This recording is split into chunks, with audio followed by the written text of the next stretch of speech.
पनौती पनौती पनौती वो पनौती पनौती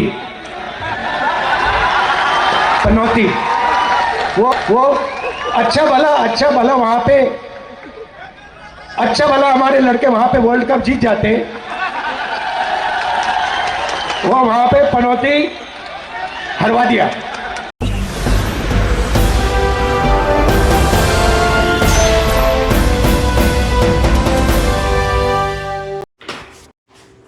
social media में पनौती यानी मनहूस लफ्ज़ को जोड़कर वज़ीर आज़म नरेंद्र मोदी को भारत की क्रिकेट वर्ल्ड कप में शिकस्त का जिम्मेदार ठहराया जा रहा है। दिनेशना कांग्रेस लीडर राहुल गांधी ने भी मनहूस यानी पनौती शख्स के मैदान में होने की वजह से भारत की हार होने की बात कही है। राजस्थान में इंतखाबी रैली के दौरान राहुल गांधी ने कहा है कि हमारे लड़के अच्छा खेल रहे थे, इस दौरान एक पनौती पहुंच गई जिसकी वजह से वो हार गए। हालांकि राहुल गांधी ने इस मनहूस शख्स का नाम पहले नहीं लिया। इसके बाद आगे चलकर उन्होंने वज़ीर आज़म नरेंद्र मोदी की तनकीद करते हुए कहा कि एक शख्स टीवी में आकर हिंदू मुस्लिम के ताल्लुक से बात करता है, वो क्रिकेट मैच देखने पहुंच गया जिसकी वजह से भारत की टीम को शिकस्त हुई। उन्होंने कहा कि पीएम के माने पनौती मोदी है।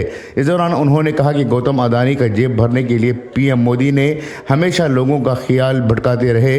राहुल गांधी के इस बयान के बाद बीजेपी ने सख्त बरहमी का इजहार किया और राहुल गांधी से मुतालिबा किया है कि वो अपने बयान पर माफ़ी मांगे।